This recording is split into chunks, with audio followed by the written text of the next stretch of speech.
इस वीडियो में हम ये देखेंगे कि किसी भी इंटीरियर फिट आउट साइट में काम करने के लिए क्या क्या रिक्वायरमेंट होती है, कोई भी काम को हम कैसे शेड्यूल कर सकते हैं। तो चलिए आगे बढ़ते हैं। एक typical interior fit out site, specially जिसमें ऑफिस का फिट आउट करना हो, वो ऐसे ही दिखती है। इसको बेयर शेल बोलते हैं हम लोग। इसमें बेसिकली स्ट्रक्चर होता है बिल्डिंग का, जिसमें कॉलम, बीम, स्लैब और फ्लोर और फसाड की विंडोज होती हैं। इसके अलावा इसमें दो चीजें और होती हैं जो सर्विसेज से रिलेटेड होती हैं, जो मैंडेटरी हैं, लीगल रिक्वायरमेंट है। एक है फायर स्प्रिंकलर्स, जो आप इस फोटो में देख रहे हैं, रेड कलर की पाइप जा रही है स्लैब के नीचे। और दूसरा होता है स्मोक डिटेक्टर, जो इस फोटो में विजिबल नहीं है पर वो भी एक रिक्वायरमेंट है। तो डे 1 जब आप काम शुरू कर रहे हैं कंस्ट्रक्शन का, तो सबसे पहली एक्टिविटी होती है साइट मोबिलाइजेशन। साइट मोबिलाइजेशन को ठीक से समझे तो बेसिकली इसका मतलब ये होता है कि आप काम शुरू कर रहे हैं। आप सबसे पहले जो भी सामान जरूरत का होता है उसको आप साइट पे कैसे लाएं, क्या क्या सामान लाएंगे, साइट पे रखेंगे, कैसे प्लान करेंगे, कौन कौन सी लेबर साइट पे इनिशियली लाएंगे। जो सबसे इनिशियल सामान होता है वो ये होता है, एक तो आपकी टेम्परेरी लाइट्स होती हैं, वायरिंग होती है टेम्परेरी लाइटिंग के लिए, पावर सॉकेट्स का इंतजाम करना होता है, सेफ्टी का सामान लाया जाता है, लेडर लाई जाती है, अगर पानी का कनेक्शन करना है तो प्लम्बिंग का कुछ सामान लाया जाता है। इसी को मोबिलाइजेशन बोलते हैं। नेक्स्ट डे 3 पे हम आ जाते हैं। डे 3 में हमारा लाइटिंग इंस्टॉलेशन होती है। लाइटिंग इंस्टॉलेशन इसलिए जरूरी बहुत है क्योंकि आपके पास उस टाइम कोई लाइट सोर्स नहीं होता है साइट पर, और आपको अगर रात में काम करना है, जो अक्सर होता ही है, तो आपको लाइट की जरूरत बहुत पड़ने वाली है। और साथ में पानी का टैप भी चाहिए, क्योंकि अगर आप कोई भी सीमेंट का काम है या कोई भी वेट वर्क्स कर रहे हैं तो आपको पानी का कनेक्शन चाहिए। उसके बाद जो नेक्स्ट एक्टिविटी है वो है इलेक्ट्रिकल डेटा रेसवे की कटिंग। अगर आप किसी भी ऑफिस का फिट आउट कर रहे हैं तो ऑफिस में वर्क स्टेशंस होते हैं बेसिकली, जहाँ पे लैपटॉप्स और कंप्यूटर्स के लिए charging point, power point, data point देना होगा। तो उसके लिए आपको पूरे फ्लोर पे जहाँ जहाँ आपकी लोकेशन होगी सिस्टम्स की, वहाँ पे आपको वायरिंग चाहिए होगी। पर ये वायरिंग क्योंकि खुले एरिया में होगा, सारे सिस्टम्स रखे होंगे, तो वायरिंग ये आपको ना तो वॉल से आ पाएगी, ना ये स्लैब से आ पाएगी, ना ही सीलिंग से आ पाएगी। तो आपको ये वायरिंग फ्लोर से करनी पड़ेगी।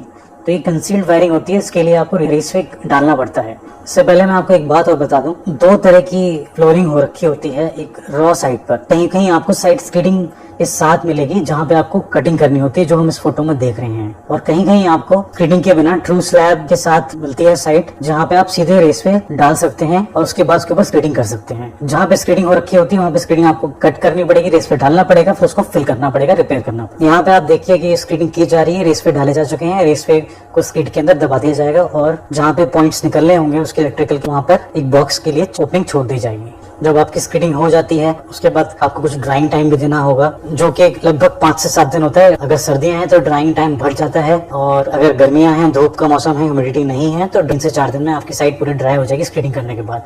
उसके बाद जो सबसे पहला काम होगा वो होगा आपके लिए पार्टीशन मार्किंग, क्योंकि अब जो नेक्स्ट स्टेप है वो पार्टीशन बनाने की ही है। तो उससे पहले आपको पार्टीशन मार्क करने पड़ेंगे एज पर लेआउट में देख के।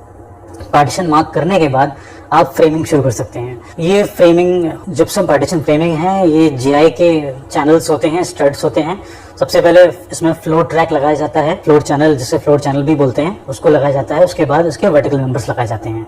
एक स्टैंडर्ड प्रैक्टिस है 600 बाय 600 के दूरी पर वर्टिकल और हॉरिजॉन्टल मेंबर्स लगाने की, जो आपको एडिक्वेट स्ट्रेंथ देंगे पार्टीशन में। पार्टीशन फ्रेमिंग कंप्लीट करने के बाद आप सिंगल साइड बोर्डिंग कर सकते हैं। बेसिकली सिंगल साइड बोर्डिंग का मतलब है आप जिप्सम शीट्स आप लगा सकते हैं, स्क्रू कर सकते हैं एक तरफ से फ्रेमिंग के ऊपर। हम इसलिए सिंगल साइड बोर्डिंग बोल रहे हैं क्योंकि हम दूसरी साइड बोर्डिंग तभी कर सकते हैं जब हम पार्टीशन के अंदर अपनी सर्विसेज रन कर लें। सर्विसेज मतलब electrical conduits, data conduits run कर लें, जो कि हमें उसके अंदर डालने ही होंगे, जिससे हमें इलेक्ट्रिकल प्लेट, फेस प्लेट्स और रिसेप्टिकल्स लगा सकें। सिंगल साइड बोर्डिंग करने के बाद जो पहली एक्टिविटी होती है वो पार्टीशन कंड्यूटिंग की होती है।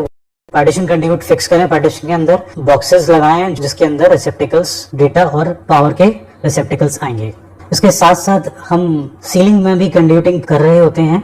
ये पैरेलल ही चलता है। सीलिंग की कंड्यूटिंग इसलिए की जाती है क्योंकि आपको लाइट्स के लिए पॉइंट्स चाहिए होंगे सीलिंग में। इसके अलावा आपको और भी सर्विसेज के लिए कंड्यूट्स चाहिए होंगे, जैसे कि PA system, public address system, which is basically speaker system होता है आपका। इसके अलावा स्मोक डिटेक्टर के लिए कंड्यूटिंग चाहिए होगी। और इसके अलावा भी अगर कोई सर्विस आप दे रहे हैं सीलिंग में तो उसके लिए भी आपको कंड्यूटिंग उस साथ में करनी होगी। तो आपका नेक्स्ट स्टेप है इंसुलेशन लगाना। ये इंसुलेशन जनरली ग्लास वूल का होता है।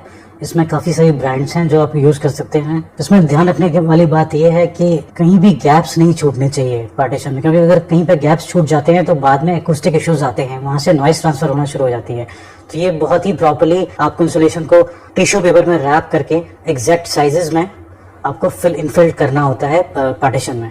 दोस्तों ये सब काम हो रहा है, उसके साथ साथ आपकी सर्विसेज का काम भी साथ में चल रहा होता है, जैसे कि एचवीसी का काम भी साथ में चलेगा, जिसमें एचवीसी डक्टिंग का काम मेजर होता है जो साथ में आपका चल रहा होता है। हम उसके बारे में बात करें तो सबसे पहले आपको डक्ट मार्किंग करनी होती है सीलिंग पर एज पर लेआउट के हिसाब से। उसके बाद आप सपोर्ट्स लगाते हो, उसके बाद आप डक्ट्स को हैंग करते हो।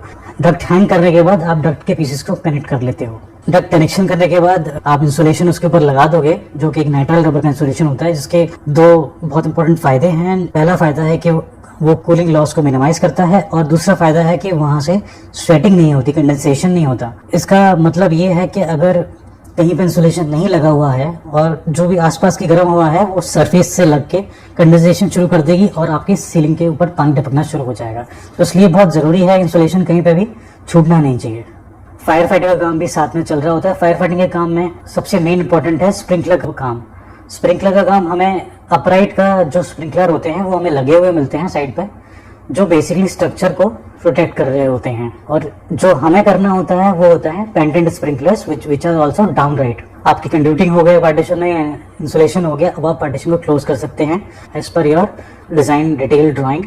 कहीं कहीं ड्राइंग में डबल लेयर पार्टीशन होता है जिसमें 2 लेयर जिप्सम बोर्ड की लगती हैं, कहीं कहीं single layer gypsum board partition होता है। ये सारा इस पर निर्भर करता है कि आपको किस तरह की एकूस्टिक सेपरेशन चाहिए जिससे नॉइस ट्रांसफर कम से कम हो। ज़्यादा अच्छे एकूस्टिक्स के लिए डबल लेयर पार्टीशन लगाया जाता है।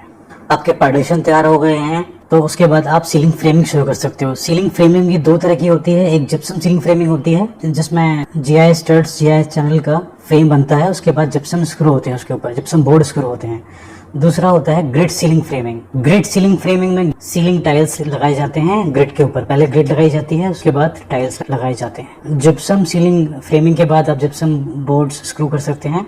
साथ के साथ पार्टीशन फिनिशिंग का काम शुरू हो जाता है, जिसको हम बोलते हैं जॉइंटिंग एंड टेपिंग। सिमिलरली हम जिप्सम सीलिंग भी सिमिलर तरीके से फिनिश करते हैं, जॉइंटिंग टेपिंग, और उसके बाद प्राइमर। जिप्सम पार्टीशन रेडी होने के बाद, जिप्सम सीलिंग रेडी होने के बाद सबसे पहला काम होता है डोर और विंडो ग्लेजिंग की फ्रेम लगाने का, जिनको बेसिकली लिविंग पार्टीशंस भी बोला जाता है। इसमें आपके फ्रेम्स आते हैं, pre made frames shop drawing के हिसाब से, और उनको साइड पे काट के इंस्टॉल कर दिया जाता है।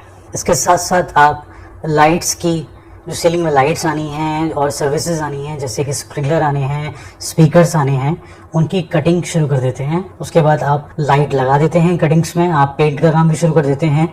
आप मॉड्यूलर फर्नीचर जो कि आपने पहले ही ऑर्डर किया होता है, जिसका लगभग लीड टाइम या फिर मैन्युफैक्चरिंग टाइम काफ़ी होता है, 3 से 4 हफ्ते तो मिनिमम है, तो आप उसको पहले ऑर्डर कर देते हैं और वो इस फिनिशिंग लेवल तक साइड पे आ जाना चाहिए। ये फिनिशिंग होने के बाद आप साथ में फैब्रिक्स लगा सकते हैं साइड पे, जो फैब्रिक पैनलिंग होती है, और साथ में कारपेट भी लगा जाता है। साथ में जो बिल्ट-इन फर्नीचर होता है उसको भी आप साइड पर बनाना शुरू कर देते हैं। ये वो टाइम आ गया है जब बिल्ट-इन फर्नीचर आपका रेडी हो जाना चाहिए। ये सब होने के बाद हमारी साइट कंप्लीट हो जाती है, और उसके बाद हम साइट की कमीशनिंग करते हैं, जिसमें बेसिकली आप हर चीज़ जो भी आपने इक्विपमेंट्स लगाए हैं, जैसे लाइट हो गए, एसी हो गए, जो भी सर्विसेज लगाई हैं, उन सबकी टेस्टिंग की जाती है। उसके बाद आप क्लाइंट को साइट हैंड ओवर कर सकते हैं।